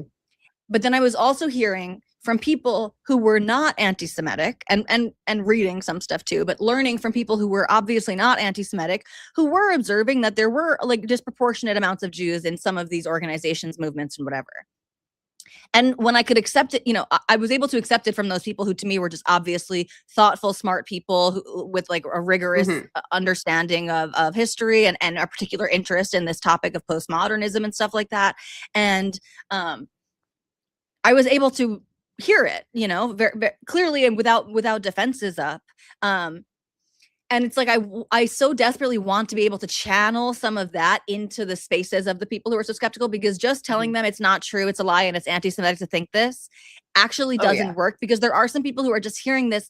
It goes to the thing. This goes to a lot of the race conversations and whatever, you know, Mm-hmm. not just about the Jews, but like we have to be able to talk about some things that are true and then defend against them Yeah. honestly or explain them honestly, so there's not this constant suspicion and censorship basically, which then just make people go underground and become more conspiratorial and feel more persecuted, in the same way that we talked about like how a lot of Jewish identity is really enabled by persecution, for better and for worse, you know, like Yeah. Jews, there are a lot of Jews out there who did not feel very affiliated with their community or with Israel or whatever, who post October 7th now really do, right? They feel that they've been kind of ostracized into identifying more with that group. And so we don't want to do that for bad ideas. We don't want to push people, you know, obviously I don't think being a Jew is a bad idea, right? So that's why I say for better and for worse, but we don't want to push people underground to identify more with these bad ideas, because now they are actually being persecuted for them. And I say actually being persecuted, and there's always has to be asterisks, because some of these people, a lot of these people, they feign persecution, right? Or they twist it, you know, like in the way that, you know, I think Nick Fuentes was actually and obviously canceled and you know, and had his life was interfered with and shaken in a very Mm-hmm. real and maybe disproportionate way when he was very young. So where I believe that, I don't believe his whole origin story of like, it's Ben Shapiro's tweet at me that brought all of this, and you know, like anyway. So I don't want to give into the total self-victimization of some of these people, because I don't think it's warranted. I don't think it's always honest, but there is like truth to like, when you make someone a pariah, then they're going to start identifying as a Mm-hmm. pariah and hang out with the other pariahs, right? Then we just get a big group of pariahs who are hiding, and that makes it harder for us to defend ourselves against them. I don't know if that analogy works perfectly. How did I even get here? I don't know, but maybe this can take, unless you have thoughts about that giant block of words I just said, that was going to lead me into the Paul of it all. No, we can and the get Paul into the conversation. Paul of it all, because Okay. So Paul was on Sitch and Adam and Sitch. Which one is it? Sitch and Adam. I think it's Okay. Sitch and Adam. So Paul was on Sitch and Adam, and it was a very interesting conversation, both the micro and the macro, because the macro, like Paul was brought on where they were all supposed to be on the same side, sort of. FT Signifier had got struggle sessioned by some other left-wing activist recently, and in that struggle session he was sort of lambasted for having cordial conversations with what did he Paul. call them? Well, not yes, Paul, Sitch, and Oh. Adam, and he called them like undercover White nationalist white adjacent or crypto white nationalist. That was it. Yes. So the premise of this conversation is like, we're all on the same team. We're all the sort of like centrist, right leaning, obviously not white supremacists who people call us Nazis, you know, and they're supposed to come on in this they're supposed to be on the same team basically. And then there's this irony like around the end of the conversation where it sort of ties back, and I don't remember the exact context around it, but like Paul was asking or whatever, something like, I don't know if this is helping or hurting, you know, the white nationalist allegations. And I think it was Adam who was like, well, it's not hurting us, but I don't know if it's helping you. and because the Mhm. conversation devolved in many ways. And Yeah. I was like anxious watching it, because I've seen this like turn in Paul's content and Yeah. his focus, and that's like, and I don't expect everyone to be so tuned in that way, and so and I don't think that Sitch and Adam are particularly tuned in to Paul in that way. I think they still sort of see him as like a fellow traveler, right? In this sort of centrist, pushing back on the left, not fully right wing, whatever space that how they see themselves at The guy who least. made League of Legends Yeah, videos. you're Yeah. right. Um, and so I didn't feel like they were like primed for like to have to be defending Jews or Israel or whatever came up in the conversation. But I think they handled it quite well. And it's just so, I hope people are getting sick of it, frankly. Like, it's so interesting how every conversation with Paul has to just uh turn Yeah. into this.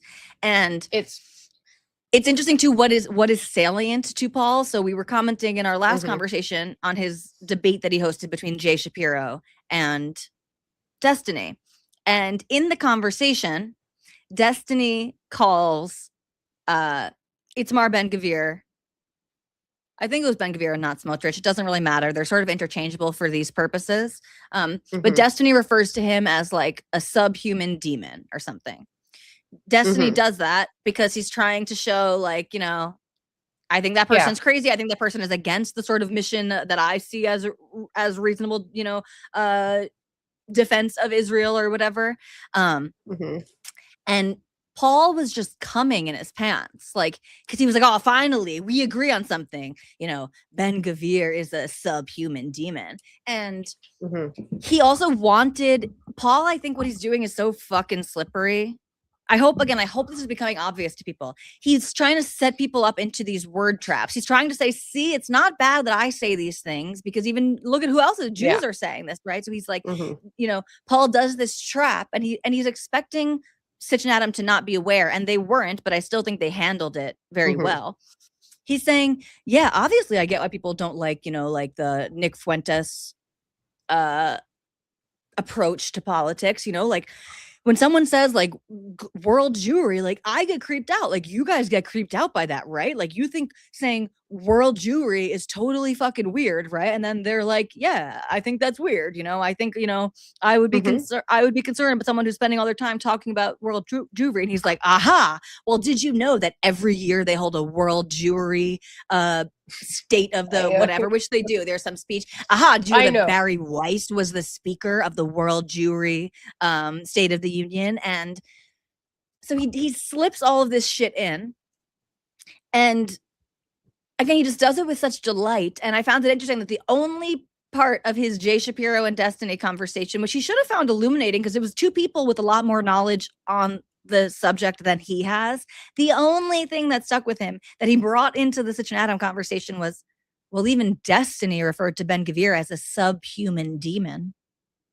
Mhm. And I just like found that salient. That stuck out to me. Yeah. But yeah, I'm hoping that it's going to start to get old soon. What Paul's doing, because it's I'm like so bored of it. Yeah. he is just doing the same thing over and over again, and it is really slippery, and it's so cheap too. I would think that he would like want to be above that, but I guess not. No, maybe I'm just giving him I too don't much credit know. there. I don't know. It's hard. First of all, I heart Ben Gavir. Let's just get that out of the way.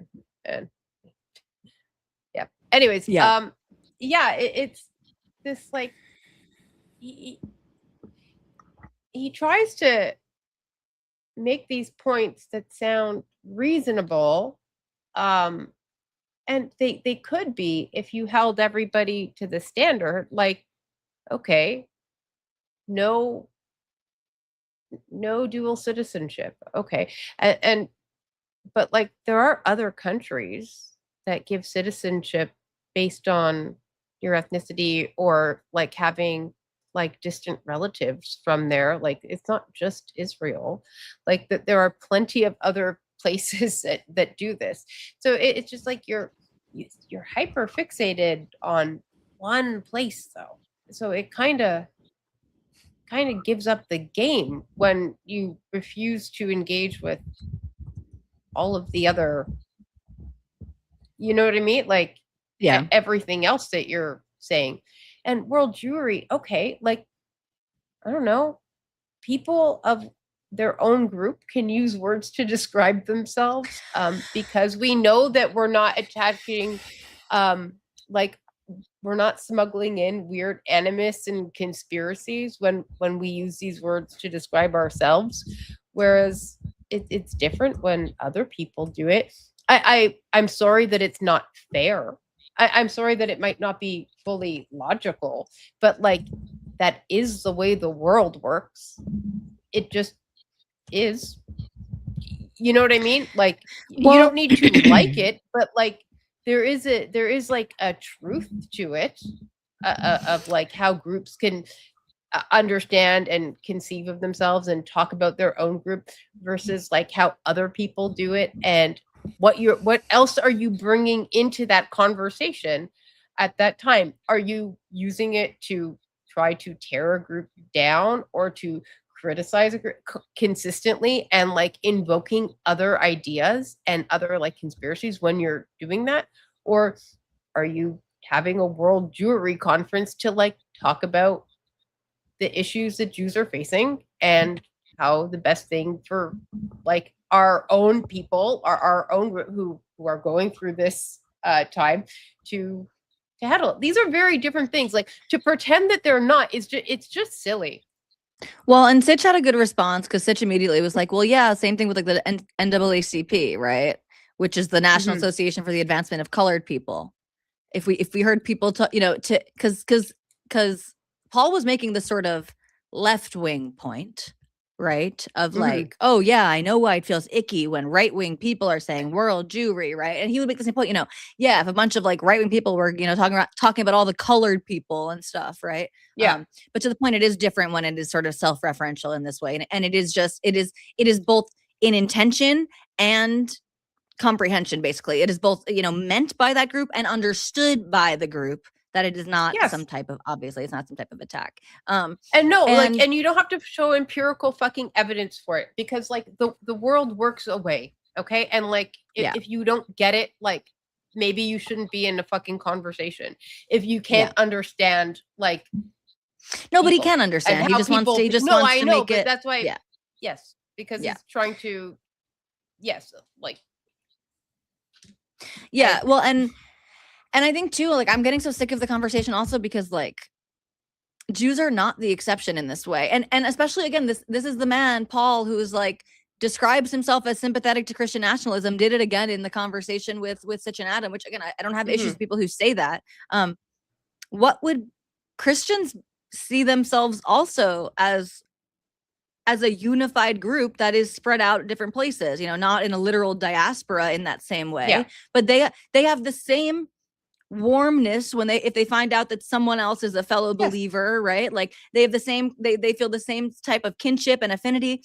And even in a way that you could break it down to sort of sillier things, like How but dare things they become like part each of, other? yeah, well, and things become part of your identity if they're meaningful to you. So that can be something that was sort of given to you by dint of birth or by dint of culture and your family and whatever, or like, some passion that you find in life, and that becomes really salient to your identity, and you feel kinship and warmness, whatever, towards other people who share this thing. It And doesn't, the more that they it's not create this necessarily outgroup of nefarious. Jews, the more that the Jews feel Jews are going to kinship to each identify. other Yeah, yeah. because you're recreating the the environment where well we feel united in our experience of being ostracized or you know what I mean, or um kind of spoken about or misconstrued, or you know what I mean, like misunderstood, however you want to do it. You're just like you're reinforcing the conditions And for also, the nepotism that you don't want. You're muted. to have a little bit of an inside Jewish conversation to the outside, Frida Wiesel, who is a former Hasidic woman living in New York City, she has a YouTube channel. She like, are you familiar with her at all? You are. Yeah, for sure. Okay, yeah. And so she does like tours of like Hasidic Brooklyn and stuff like that, basically in real life. And then she started her YouTube channel, whatever. I think she's trying to do this like full time. But anyway, she's a very interesting woman. She left the community. And you know, so and has stories of what she, you know, of negative experiences that she went through. But she has an extreme fondness for the community too. She knows that these are normal people, mostly living good and wholesome and, you know, lives and whatever. And so she tries to shine a light, and she interviews people who are in the community, people who have left the community. She talks about different Jewish, she talks a lot about her story and the community that she came from, which is Kiryas Joel, which is like a, you know, a huge, very religious Jewish community. And she made a video recently. It might've been like about a month ago, but I watched it the other day. Where she talks about how like all of the negative attention on the Jews from the outside is obviously bad for the Jews in the way that it can make Jews vulnerable to attack, right? People see justification for inflicting violence upon people because they think that their ideology or their whatever way of life is so evil. But she said, you know, it's a threat to Jews internally too, because when we feel all of this pressure from the outside, we are much more reticent to criticize ourselves and to address issues, real issues that are happening within the community. And I thought she just described this very, very powerfully from her own. She said she feels in herself that she is being much more cautious with what she puts out there, because she knows that whatever she says will be, she knows that part of her audience is people who hate Jews and are looking for her to criticize, you know, Jewish extremists or whatever in some way, and to clip it and to use it against them. And she said, you know, like that she feels herself stopping herself from talking about things that she believes to be important. And she gave an example of this like a boycott of like a magazine that's happening right now in like one of the Satmar communities, because they're unhappy with like how kind of worldly the ads in the magazine have become and whatever. So this is like an issue that she wants to talk about, you know, and that she feels like she can't talk about because she doesn't want it to be used for fodder by the outside world. And she sees this too happening. She was saying how like when you put this outside pressure, it makes people shut down more. And this is just obviously true. It's the same thing that we were saying about the groypers to load them, you know, when they feel like they're under attack, they're going to double down in ways that they might not otherwise. And it's going to stop what could be the progression of understanding and whatever. So I think that's notable too, that it limits our abilities to have, and kind of to the point that I was making before about wanting to be the adult in the room and wanting to be able to talk about the truth, the small truth of some of these taboo things, right? So that we can address them and not tell people that they're crazy for asking and actually get to the bottom of it. But it does feel like there's going to be less space for that, unfortunately, which is bad. Well, that's community bad that for all feels of us like too. a community that feels like it's under like attack or under threat, or you know, it's going to go into like a self-preservation mode. And in the self-preservation mode, there's a lot less self-reflection because you're just trying to, you know, weather the quote unquote storm. So a lot of that type of internal critique, or, you know, those internal kind of, I don't know, disputes, if you will, are going to get put to the side because it feels like an existential type of risk that's going on, you know. And then and it's self-reinforcing, and then that could lead to, you know, I don't want to say worse behavior, but like things not being addressed or resolved in ways that they could, which is giving further ammunition to outsiders who want to find anything wrong, and on and on and on. So it becomes difficult. Yeah. You know, but I imagine that like some people want that. So, right. Like people who are deep in the conspiracy theory, you know, are fine with that, because they just think that it's going to, well, you stress something, you put it under stress, and you see what's really going to happen. We're going to get to the bottom of it, type of thing. So yeah. Yeah. Did you have any other thoughts or reflections on the Paul, Stitch and Adam Oh conversation? boy. It was, I don't know. I think that one thing was interesting. Paul said at one point that like they were talking about it, and then at one point I forget where it was. I'm trying to look, but Paul says at one point he I'm trying to see if I have the time stuff right. Anyway, he's like, well, I don't really care that much about geopolitics. Okay, like what? Like why are you? But he says it's when he gets like what an pinned absurdity. into, like Yes. when he gets like backed into a corner with like the particulars. He's just so uninterested with the particulars.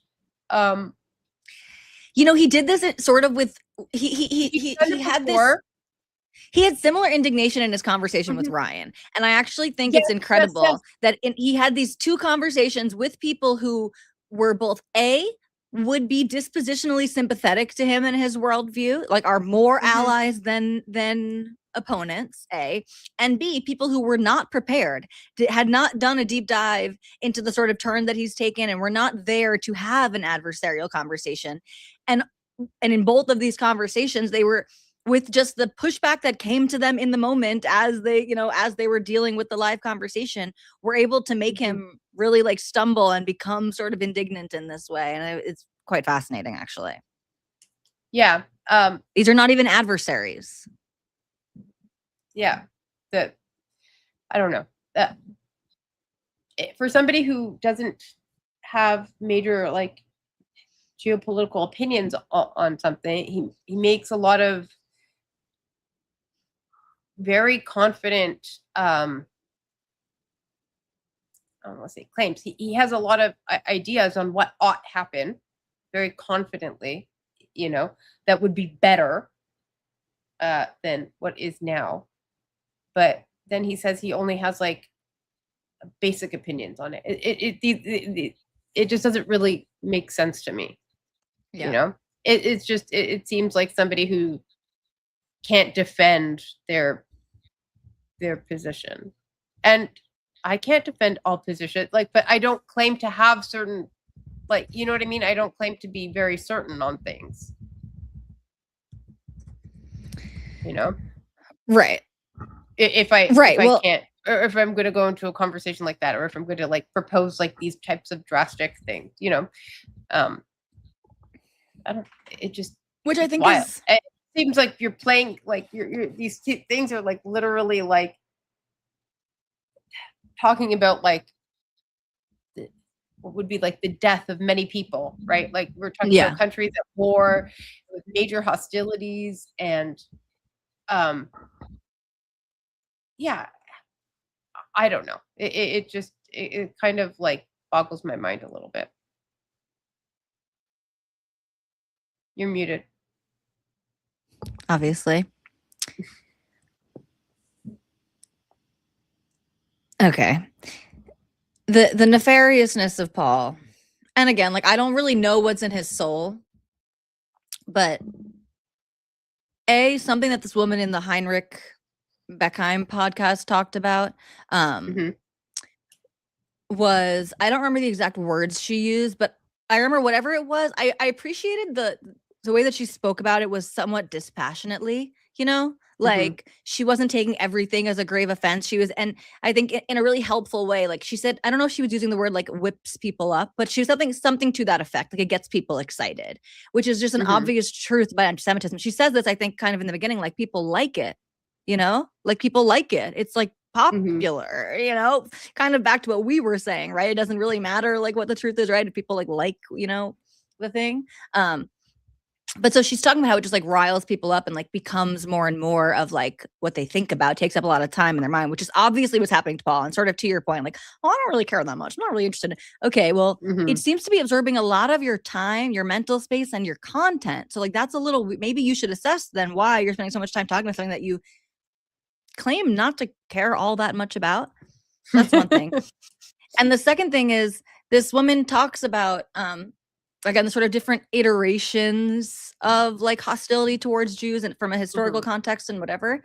And she talks about, you know, like the people who are hostile towards Jews because they believe that Jews have bad morality, basically bad morals. Yeah. And that is where Tucker Carlson and Paul are very explicitly. And Paul doesn't say this in every conversation, but if you just like go through the videos on his channel in the last, like, it's been a while now, frankly, unfortunately, but he says it just very explicitly, you know, and he's talking about Christian morality being superior and essentially, and again, in ways that like, it's hard because like all of these things, to a certain extent, some of us would make these arguments about other cultures and moralities, and there might be truth to it. So the problem is not necessarily questioning the, you know, we should not all be moral relativists and cultural relativists, right? That is not what we want. And that is where people turn to, sort of back to this sort of descriptive analysis of how people double and triple down and whatever when they feel attacked. It's like, you know,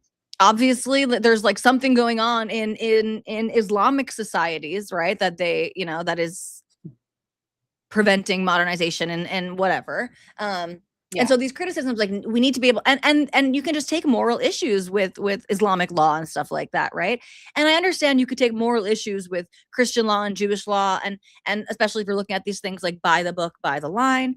But Christian society and Jewish society has evolved, has reformed in many meaningful ways. And so I guess that's the problem too. It's like Paul and Tucker, okay, maybe if what they were saying was true, we would have to contend with it more, but I don't think it's true. I think it's a bastardization of the way of Jewish texts. Like Paul has no understanding of Jewish texts, right? Not that I think Tucker does either, but it's it feels like a willful misunderstanding of modern Jewish society and morality. And it's like, that's a very powerful, that type of believing that Jews are morally inferior has been the impetus for massive violent revolutions against Jews, basically, throughout history. It doesn't mean that that's what, I don't think Paul wants that, you know, I'm not claiming that that's what he wants, but it is like, and now I feel like a leftist talking about, you know, impending Nazi America back in 2016. And I almost hope that's what I'm doing insofar as like, I hope that this is not true and this is not going to happen. And I don't think that any of this is a foregone conclusion, you know, and I understand that we live in a different time and all of this, but I mean, I hear you. Sorry. I think it just comes down to me, like, Paul is hostile to the idea that Jews think they have like their own unique covenant with God, wherever they are God's chosen people. Like, he thinks that is like supremacist and evil, and like that you are just hostile to Jewish faith at that point, because every religion has their own like special connection to what they think God is, and they are the true right worshipers of God. You know what I mean? Like, they do it the better way. This is the way, and whatever they call their God, or, you know, is different. So he is just hostile to Jewish faith and the Jewish covenant, the Jewish understanding of their covenant with God. And at that point, I don't know what else to call it, but like, you have disdain towards Jews as a religious people. Like, so everything else after that, like, there really isn't much more. And you can have that disdain in a free country and all that. But like, but there's no intellect, there's no conversation to have at that point. Like, this is just right, because it's not like he has, and you don't have that. He does not want to be for everybody else.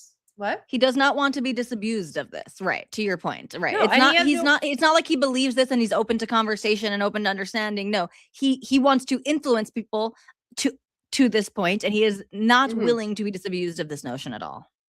Yeah, and he doesn't seem to have it towards other groups, you know, or I haven't heard it.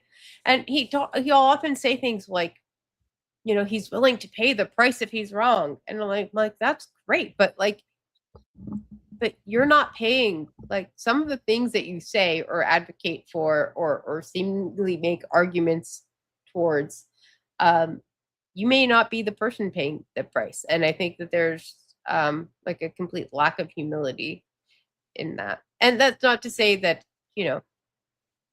everybody has to, be like super responsible for how they influence people and everything they say and how people could misconstrue something, like But they're not I don't misconstruing. I'm That not is the message he I'm not, intends I'm to not trying to send. take it to Yes, like of the course. fucking like Of course. like hyper autistic level, you know what I mean? I'm just talking about Yes. like normally.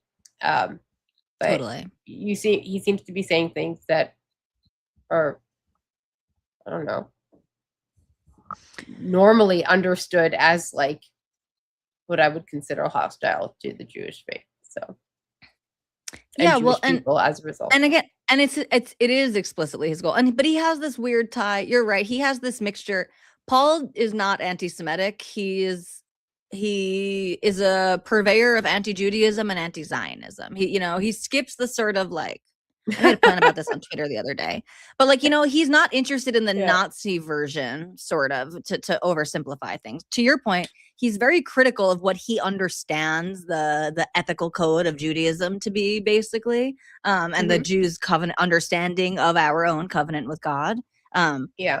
And he's very critical of what he believes Zionism and the project of Israel to be. And but then he paints leans those into two the together. aesthetic of the Nazis. So I don't know. I know. Yeah. Right? Yeah, I know. It's like Yeah. you take from 1 and 2 and you disavow 3, but then you lean into the aesthetic of it and make jokes about how you lean into the aesthetic of it. And it could just be happenstance. But like, no, it's not jokes. He's saying it he explicitly. brings it up. He says it, right? It's not like these are No, but he says me explicitly. it. He says it, right? So he says, "Oh, I don't like all the Nick really Fuentes reject stuff." it. Yeah. He doesn't reject. No, yeah. No. You're right. I think maybe it's not what's driving him, but you're right. And he's at least like, and he, in his own words, he thinks that we need to push Nick Fuentes, and he's gone back on this recently, but for a similar reason. His shtick for a while, when he was doing his "Nobody Loves Nick Fuentes More Than Me" mind donor class.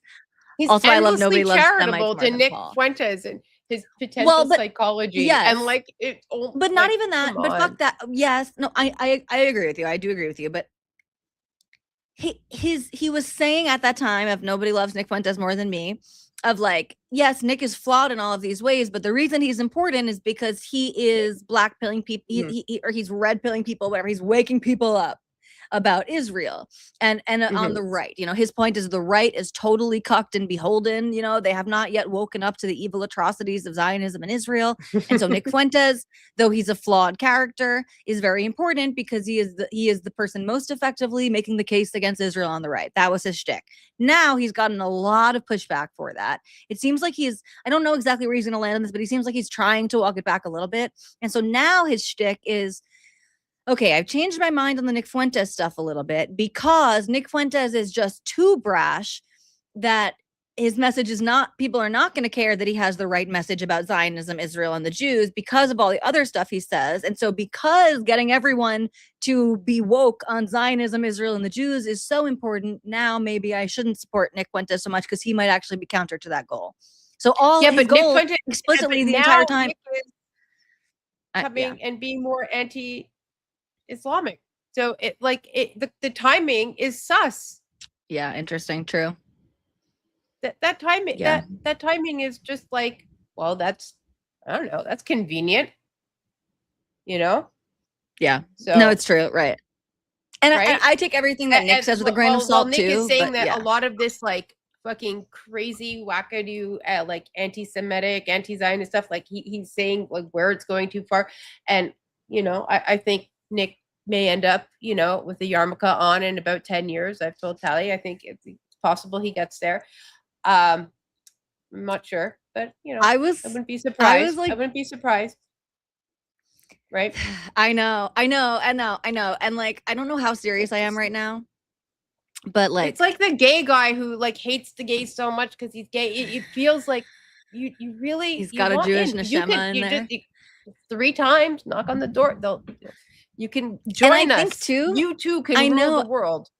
And like, yeah. And I was listening to a clip of him like before we started, and I had just like naturally when the clip finished, it was still playing. I had this like future Nick that I could hear talking in his same voice, in his same cadence, but he's now on our team, whether I that is know. that he becomes Jewish or he just like gives up on this thing and, and realizes Yeah. whatever, that this is not whatever.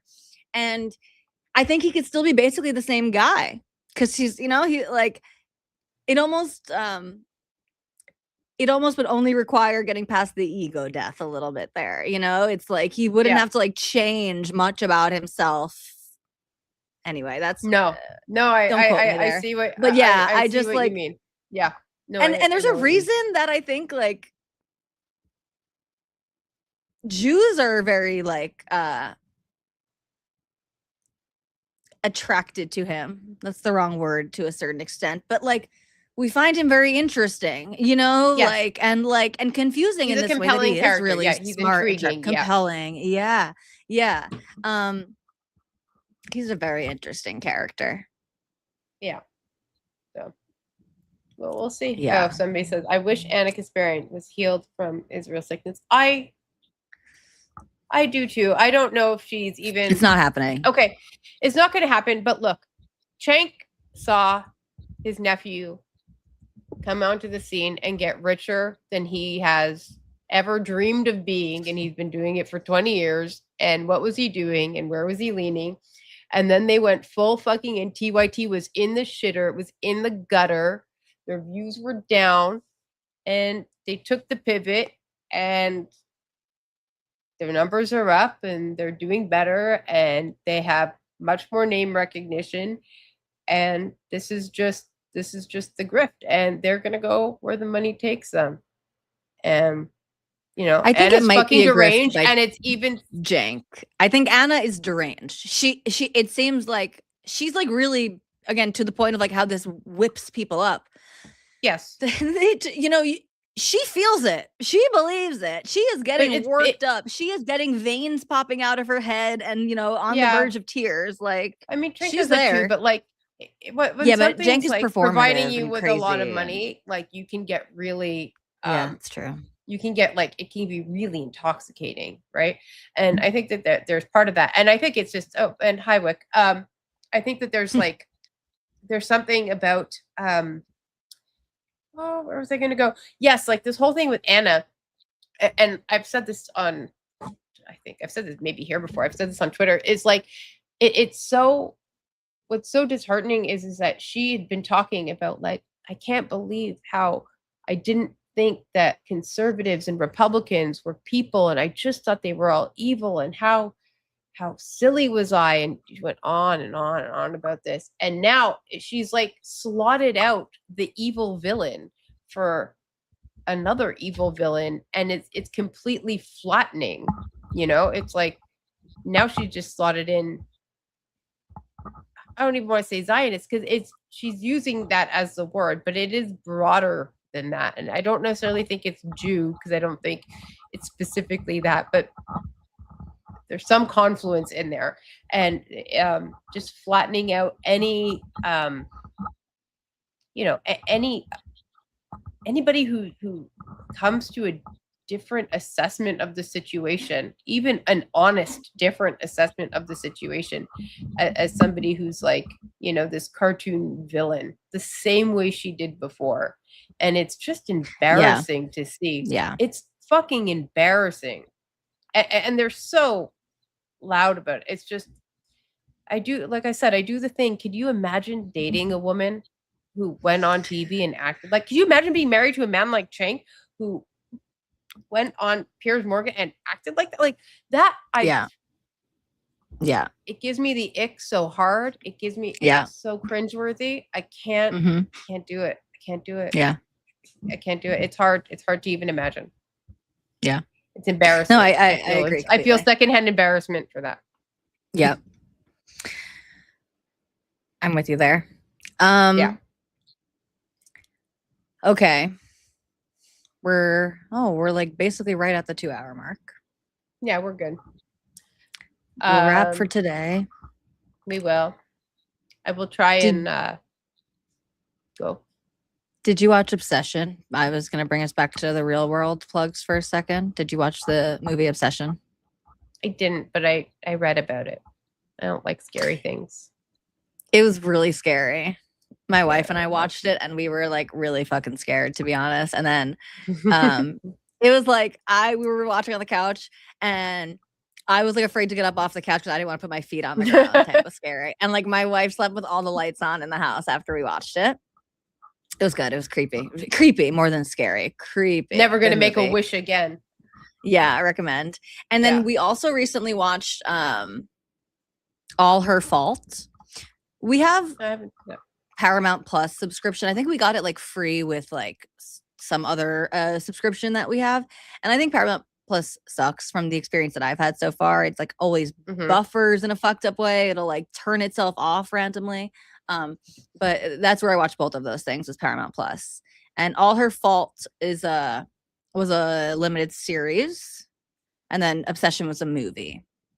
So there's more to consume with All Her Fault, but those are both very good that I watched recently that I would recommend.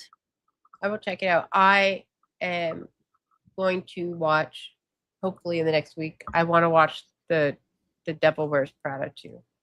Oh, I loved that movie when it came out. I would like to see that too. Out. Yeah, and I think I can like. I don't think I have to go to the theater to watch it now. I think I can just like pay $20 and watch it on my computer, which is probably how I'll do it. So I'm hoping I'll check that out just for fun. It's a fun movie, right? So yeah. Yeah. And I'm going to try and